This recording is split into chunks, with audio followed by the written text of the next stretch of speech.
Assalamualaikum warahmatullahi wabarakatuh. Alhamdulillah wa syukru ala ni'amillah. Kalawan diwuhuh ku qabul anu maha agung, dibarengan ku pangijabah anu maha kawasa, diiring ku kadeudeuh kanya Gusti anu maha suci, urang ayeuna dugi kadangat ayeuna masih keneh tiasa ditepang dangukeun deui dina acara anu matuh kamemet urang sadayana nyatana dina pagelaran dongeng Sunda jejer carita ngukut tuyul. Ayeuna kantun bagian anu ka dalapananya amihas atuh ngarah teh nyangkolong tingkana waktos sumangga. Ayeuna mah urang lajengkeun deui dongeng miara tuyul bagian anu ka dalapan. Para wargi sadayana caturkeun jang iman dina poe harita, wanci haneut moya jang iman keur muatkeun cau kana kolbak menang nyawa. Poe eta mah manehna rek ngirim cau ka dayeuh sanggeus beres dipuatkeun tuluy kolbak teh ditutupan ku terpang. Laju jang iman amitan ka pamajikanana nyaeta nyiina, nyi akang ngindit heula nya kade mi HP bisi aya anu ngenta duit jeung cau atawa nu sejenna mah bere we nya. Ceuk jang iman nyarita ka nyiina. Nyiina anu harita keur sasapu di teras nembalan nyaritana rada ditarikeun.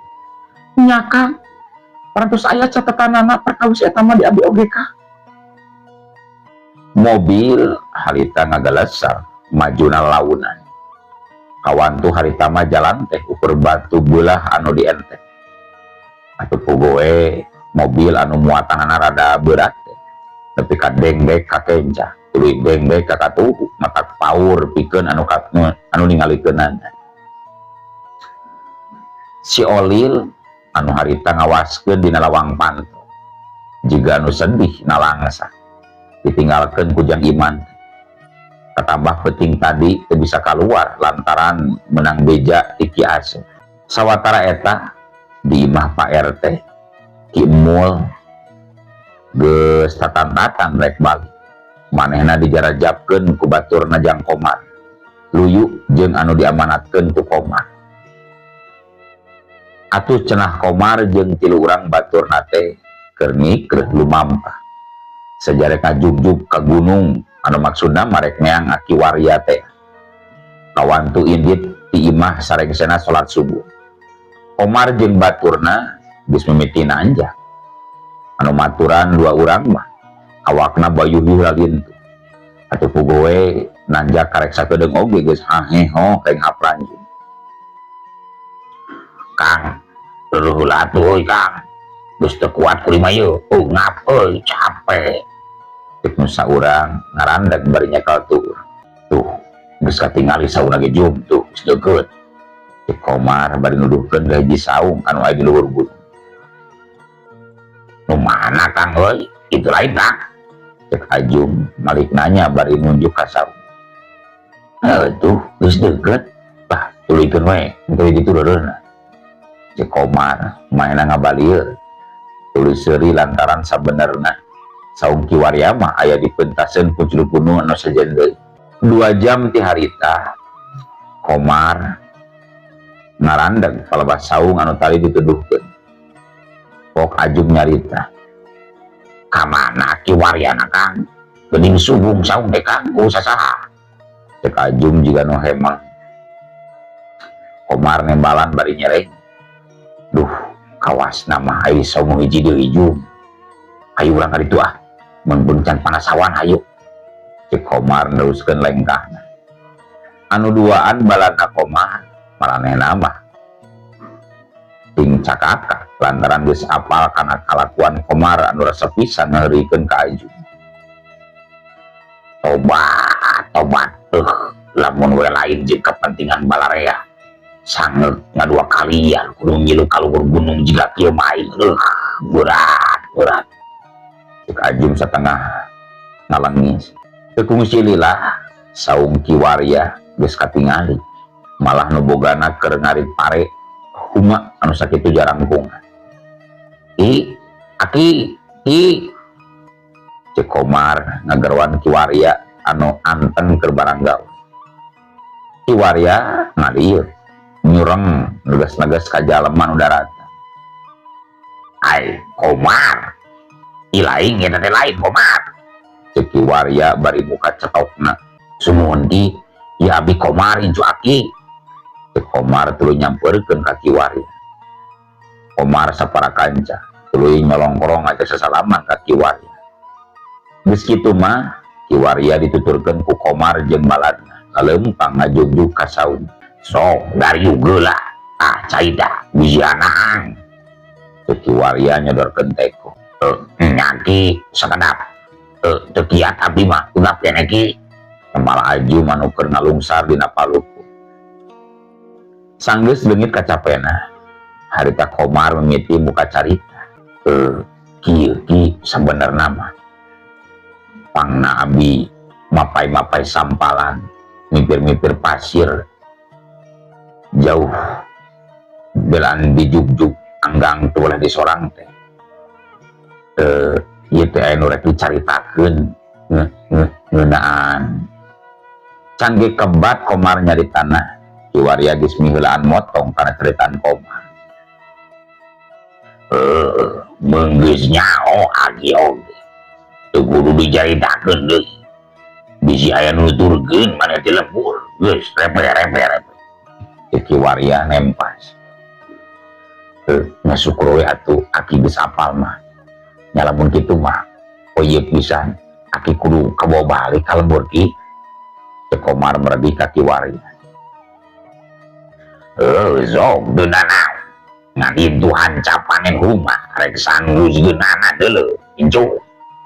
Cek Kiwaria.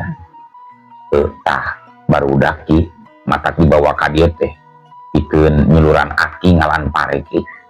Keun we kita ngarendong di dieu barudak mah. Da marawa tibang beas jeung asin teuing maki. Cek Komar nembalan jen renat. Teu naon atuh ari heueuh, ilaing arek marantuan. Sawatara ilaing lareureung. Aki arek merejat heula. Saungna sangkan bunyi di sanana beudiris. Cek Kiwaria tuluy muniang udah. Komar unggeuh. Sedangkan Ajum jeung baturna mah tuluy nunda babawanana di jero saung. Wanci panon poe lumingsir. Komar jeung Kiwaria maju mulang turun gunung ngajugjug ka Pilemburan. Teu kacaturkeun kumaha lila di jalan. Sanggeus sabada asa Komar jeung Kiwaria geus nepi deui ka Pilemburan. Sameh balik ka imahna, Kiwaria ngahaja nyimpang heula ka imah Mak Entit anu minangka alo manehna. Sanggeus unggah ka imah Mak Entit, Kiwaria tuluy ka dapur. Gek diuk dina jojodog hareupeun hawu. Komar, adi heula sagedeug jang, adi Icuk. Cek Kiwaria gegerawan ka Icuna. Komar ngurunyung tuluy nembalan. Aya naon ki? Arek ayeuna narek ka dedem teh ki. Cek Komar tuluy diuk gigireun Kiwaria. Sabar heula, kelahanan sabar. Sabab bisa gawaya kitu lamun aya ngazil mah. Ye ayeuna maneh bagikeun ieu ka unggal imah ieu. Bijageun. Hijikeun jeung duit anu diteundeun kitu. Omat kabeh kudu kabagean. Ye amparkeun ka masyarakat. Cek Kiwaria ngaluarkeun daun lemok meunang ngala di leuweung. Nya ayeuna keneh kukuring arek dibagikeun atuh ki. Cek Komar teu kaleket bari nampanan bungkusan daun lemon tuluy muniang cengkat pikeun ngabagikeun daun lemon. Kela jan nangis deuleu. Oge bijageun ka sakur lalaki anu bapanggi jeung maneh. Oman gitu didanget ayeuna. Nepi ka saterusna magrib salatna kudu di masjid. berjamaah ulah teu titik pokona cek kiwaria papadon ipat-ipatan entos tiki teh aya deui papadon ki lamun teu aya deui kuring rek indi teu lah ye ki cek Komar geus arek uniang deui mangge heula deui yeuh hiji deui awurgeun ieu diunggal juru lembur kade ulah aya nu kaliwat sing lanti ulah aya anu nganyawangeun cek kiwaria tuluy ngasongkeun hiji deui bungkusan anu isina bubuk kai cendana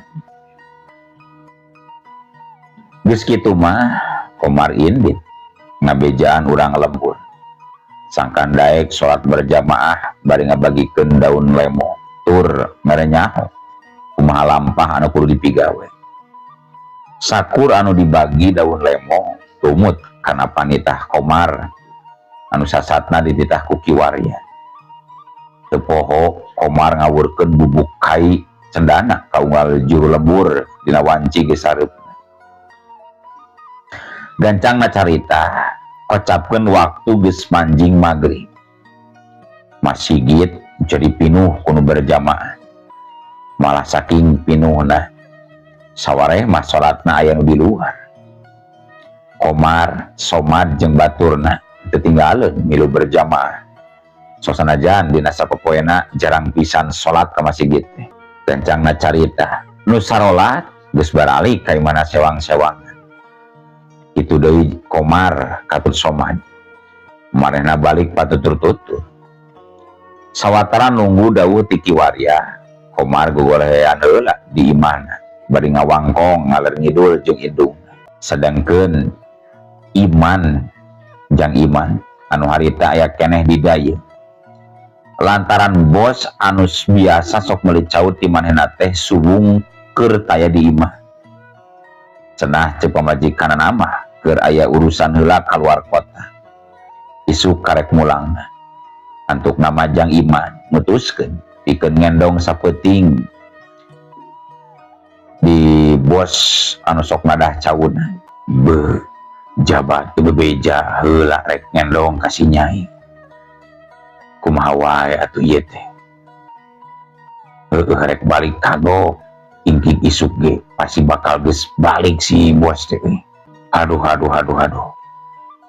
cek jang iman ngagarandeng ngomong sorangan pangpang nama hatena saariwang kasih olir dumeh tadi peting teu bisa liar ka wasasari timbul katugenah hate pikeun jang iman anu can pernah kaalaman kumanehna salila boga si olir urang caturkeun deui kayan di lembur kiwaria jeung Komar katut anu lainna keur baradangi keur ngabagi tugas sewang-sewangan Komar menang pancen pikeun ngawaskeun di sisi lembur somad jeung baturna kabagian tugas cicing di pos ronda dupi aki bade ngatosan di mana ki cek Komar tumanya ka kiwari de kudu nyao maneh mah deuleu Komar da geus waktuna oge bakal nyao sorangan nah geura ari dit ka ditu tuh ari dit cek kiwaria sanggeus ngabagi tugas katut mere minyak anu digunakeun pikeun ningali alam gaib wanci geus meujeuhna disebut tengah peuting Komar ngalanggut ngadaguan bisi aya anu liar punten wanci geus meujeuhna disebut tengah peuting Komar ngalalengkur ngadaguan bisi aya anu liar nyawe palebah tempat ngawurkeun bubuk kai cendana tadi beurang katingali aya nu ngabarasa atuh Komar cengkat tuluy ngahurungkeun batere laju diserot-serot ka pos ronda di ditu nama Komar teh mere kode sangkan anu aya di pos ronda sayaga sabab aya nu asup ka jero lembur sedengkeun anu tadi ngabarasa teh aya liar nyatana si Oli manehna liar deui pikeun neangan mangsa sabab lamun eueuh panyarek ti dununganana si Oli mah sok hideng sorangan tara kungsi dititah lamun liar teh maklum atuh tuyul ieu mah kaitung tuyul anu mahal pikeun zaman haritana tuyul metik koreleng si Oli ngorelek ngulincar tuluy asup ka hiji imah. Irungna ungas ingus ngangsean sugan jeung sugan aya bau duit. Teu lila belenge si Oli leuseuri sebab katingali aya duit dina lomari anu lobana hampir sagepok. Atuh deg-deg si Oli ngadaregdeg muruk kana lomari. Ragamang leungeunna ngaragamang kana duit. Ngan oro kaya. Nalika duit rek didudut salamba, duit teh ngadadak leueur jika menang ngapaluran minyak. Si Oli ngadudut sakali deui ngan weleh. Tibatan beunang mah didudut, leungeunna manehna jadi karasa panas. Sajongjongan si Oli ngahulang sebab teu biasa duit teh hese rek dicabutna. Si Oli ngarasa aral antuk nama manehna ninggalkeun imah eta bari dina kayaan keur. Si Oli teu peunggas pangharepan.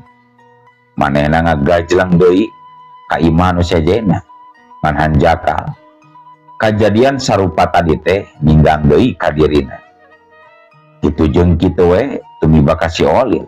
Unggal imah nu aya duitan rek dicokot leueur jeung leueur. Penting harita mah si Oli diparangkeun teu bebeunangan duit salambar-lambar acan. Ngan sanajan kitu anggar we hanaang mah karasa manehna ceceplak tuluy lumpat muruk ka imah Adim anu pamajikanana anyar ngajuru teh.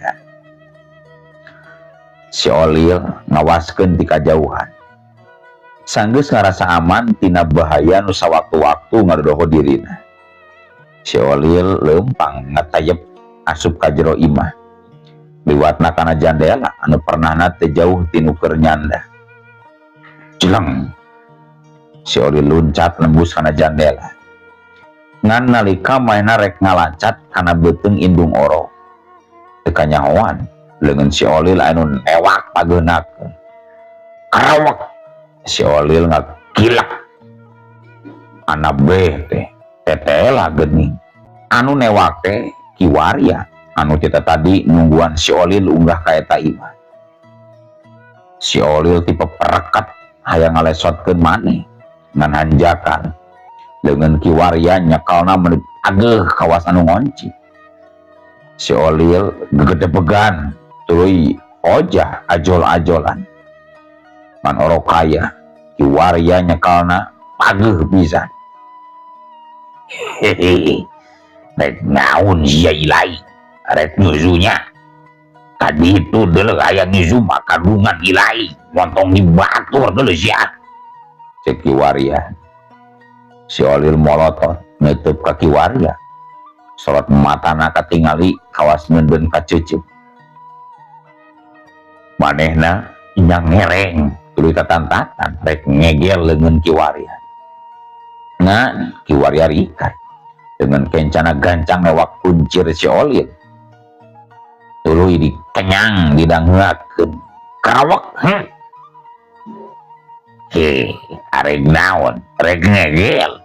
Sok wani mah deuleu. Nah ilaing jan sadar kekuatan ilaing teh geus parau. Ayo urang kaluar di dieu. Karunya orok wiya bisi kaudangkeun deuleu kaluar ayo. Cek kiwaria. Tuluy ngadig-dig keluar bari ngajingjing si Oli. Badi sue jika jelema nu ajingjing ucik gancangna carita. Kiwaria jeung si Oli geus aya di buruan imah. Si Oli beuki nambah ojah lantaran ningali yen kiwaria teh nyolendang korang anu dijieun tina pandan cucu. Jiji lain deuleu bisi jilaka ku 15 orang ngajedok. Cek kiwaria nyarita ka si Oli. Ngaranna bangsa siluman tibata nurut mah malah ngahajakeun hojah. Sianya malah ngajakeun. Zong sia liwar wae mah razakeun ieu.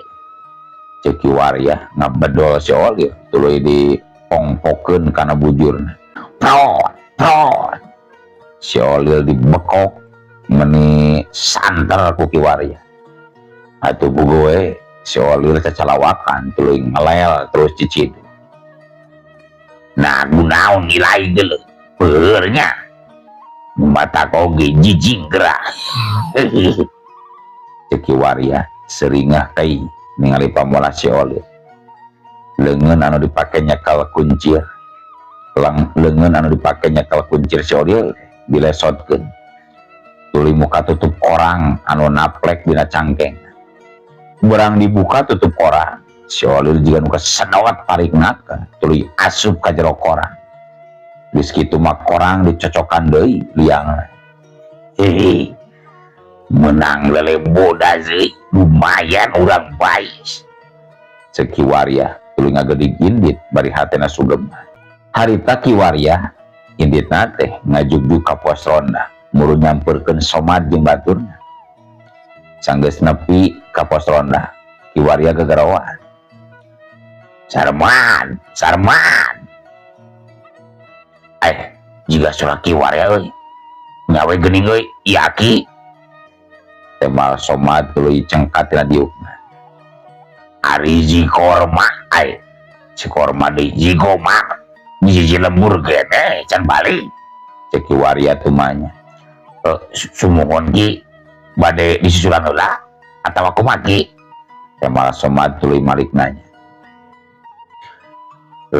geura jiga penting ieu mangluk anu nyieun kadoliman teh moal wani lunda euy tah lantaran gitu aki marek balik we biji ayeuna naon mah ilaing kabeh teruskeun ngarondananya cek ki waria ngetupan yen sanyana si Olil geus kacerek ku manehna nya teu sawias-wias atuh upami kitu maki keun we Kang Komar mah rek disusulan ku barudak aki bade dianter ku abdi moal ki cek Somad tumanya begudu geus we ilaing mah jijik da aki mah bisa kene leumbang nya paling oge meureun diakan juri nya paling oge meureun diakan juri tapi manaeun aya juri beugi janji mah tawat cek ki waria nembalan bari jeung teu oleh heureung geus kitu mah ki waria tuluy indit ninggalkeun Somad jeung baturna anu neruskeun giliran ronda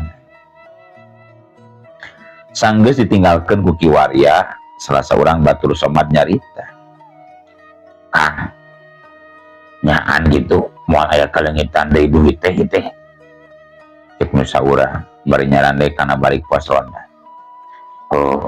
ari pikeun akang mah percaya 1000% ka ki Wirya mah warugana kitu sote maksud teh beuki heureuy jeung padu prot di mana wae tapi ari kana pangartina mah geus moal cangcaya akang mah euy cek Somad ngayakinkeun ka batur tapi Kang ari akang tadi ningali teu ki waria nyonyoren korang rek tuluy kokodok itu cek baturna nanya deui bubu akang oge rada heran ngan rek ditanyakeun teh bisi ditembalan ku bekok deui lah koream cek Somad bari nyaring cag kaya di pos ronda caturkeun ki waria nu harita geus asup ka jero imahna korang anu dipake ngawadahan si Olil teh ditunda dina meja tuluy dituruban ku lawan bodas sanggeus kitu ki waria ngoreleng ka pipir imah laju abdas dina gentong paragi manehna abdas wanci jana reng si abdas ki waria asup ka jero imah tuluy muka lawon anu dipake nutupan korang terus dibawa asup ka jero kamarna kayaan di jero kamar teh poe ukur kacangan ku damar anu aya dina rohangan tengah cong ki waria salat 2 rakaat sanggeus rengset salat korang ditunda hareupeunana ceg leungeun ki waria nyekel kana panyocok korang tuluy dilesotkeun lawunna nalika tutupna geus dibuka jeleng si Olil luncan tuluy ngabelenyeng anu maksud mah rek kabur ti eta rohangan ngan orokaya nalika si Olil arek nembus bilik anu ngan ukur sarang si Olil ngadadak karasa panas kilek mahena Malik karena bilik anu ditukang kitu deui karasana panas. Hehehe, mual bisa monjor dulu Ilahi ayeuna mah. Peng sadega bola kumaha oge. Ilahi moal bisa kabur dulu ya. Ceki waria. Bila kalilaan si Olil ngarasa lungseh, manehna diuk nangkep tuur di juru kamar. Bangunan geus pasrah kana nasib anu bakal tumiba ka dirina. So, ayeuna mah geura balaka kadewe. Sa anu geus nyita Ilahi jeung urang mana manggil. Ulah aya anu disumbut-sumbutkeun sia. Ngajak Ilahi ku dewek teu digujurkeun teh. Teu dibejakeun ka batur, ambil maneh daek balaka. Jeung moal ngawirangkeun kalungan Ilahi geuleuh. So geura balaka. Sangarana jeung urang mana dudungan Ilahi teh geuleuh. Ceki waria tumanya ka si Olil bari caritanana rada tandes.